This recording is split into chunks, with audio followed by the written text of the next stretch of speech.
વાત કરીએ વડોદરાની તો વડોદરા શહેર વિશ્વામિત્રી નદીમાંથી પસાર થતી પાલિકાની પાણીની મુખ્ય લાઇન નલિકામાં ભંગાણ સર્જાયો હતો। સયાજી બાગ નજીકની આ ઘટના છે, જેમાં વિશ્વામિત્રી નદીમાંથી પસાર થતી પાલિકાની પાણીની મુખ્ય નલિકામાં ભંગાણના કારણે લાખો લીટર પાણી વેડફાઈ રહ્યું છે। છેલ્લા કેટલાય સમયથી આ સમસ્યા છે, પરંતુ મગરોના કારણે કામગીરી થતી નથી। હાલ મગરોનો બ્રીડિંગ પીરિયડ ચાલતો હોવાથી કામગીરી કરવી મુશ્કેલ બની છે। ભંગાણની જાણ થતાં પાણી પુરવઠા વિભાગના અધિકારી તાત્કાલિક ઘટના સ્થળે દોડી આવ્યા હતા। અધિકારીઓ અને કર્મચારીઓ દ્વારા સ્થળ નિરીક્ષણ કરવામાં આવ્યું હતું। થોડાક સમય પહેલા પણ આ ભંગાણ રિપેર કરવાની કામગીરી હાથ ધરવામાં આવી હતી। વિશ્વામિત્રી નદીના પાણીની અંદરથી પસાર થતી લાઇનને બ્રિજ બનાવી બહારથી પસાર કરવાનું આયોજન થઈ શકે છે। પાણીની લાઇનમાં ભંગાણ થવાના કારણે એક મોટો વિસ્તાર પ્રભાવિત થાય છે। વડોદરા શહેરભરમાં હાલ પાણીના ઓછા પ્રેશરની ફરિયાદો ખૂબ જ મોટા પ્રમાણમાં ઉઠી રહી છે।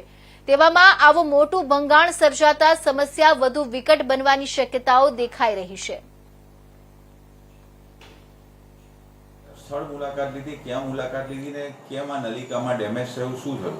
સયાજી બાગની પાછળ આંબેડકર ભવન અને સયાજી બાગની પાછળનો જે ભાગ છે, જે ઝૂ વિભાગમાં થઈને જાય છે, આમાં સયાજી બાગ પાણીની ટાંકીથી અને સાધનાનગર નવી ધરતી બુસ્ટરને ફીડિંગ કરતી પાણીની લાઇન છે।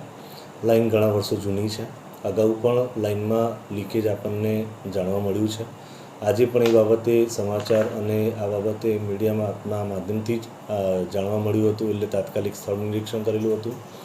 કામગીરી અગાઉ આપણે લીકેજ માટેની કામગીરી હાથ ધરી હતી, જેમાં આપણે ઝૂ વિભાગની મદદથી અને ફાયર બ્રિગેડ વિભાગના તરફથી ત્યાં એમના સ્થાનિક તરવૈયા અને એ લોકોને સાથે રાખીને બેરિકેટિંગ કરી અને લીકેજ રિપેર કરવાની, લીકેજ શોધવા માટેની પ્રક્રિયા હાથ ધરી હતી।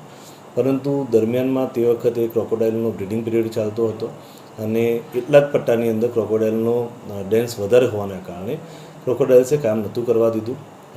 જે ટીમ હતી એમના તરફ ક્રોકોડાઇલ ધસતા હતા, એટલે તે વખતે કામગીરીને પડતી મૂકવામાં આવી હતી। પરંતુ હાલમાં માનનીય કમિશનરશ્રી દ્વારા મંજૂરી મેળવવામાં આવેલી છે। આ નળિકા જે હાલમાં નદીની અંદરથી જાય છે, એને સ્ટીલ બ્રિજ બનાવી અને સ્ટીલ બ્રિજની ઉપર એને ટ્રાન્સફર કરવાનું કામ આપણે હાથ પર લીધું છે।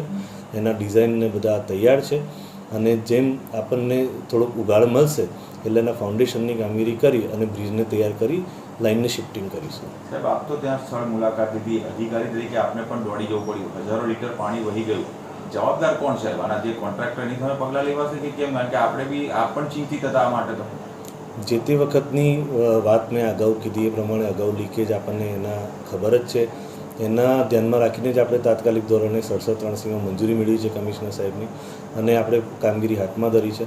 લાઇન ખૂબ જ જૂની છે અને જે તે વખતે ભૂતકાળમાં જ્યારે પણ એનું આયોજન કરીને નાખવામાં આવેલી હશે, એટલે આવા ઘણી બધી જગ્યાએ નદીની અંદર 2-4 અન્ય લોકેશનો ઉપર પાણીની ફીડર નળિકા રેલવે બેડ નદી બેડમાંથી પસાર થાય છે તબક્કાવાર। હાલમાં આને તો આપણે તરત હાથ પર લીધું છે, પણ આવનારા વર્ષોની અંદર ખૂબ ટૂંકા સમયગાળામાં આ રીતની જેટલી પણ ફીડિંગ નળિકા નદીની અંદરથી પસાર થાય છે, તમામને સ્ટીલ બ્રિજ કરીને નદીમાંથી બહાર કાઢવામાં આવશે।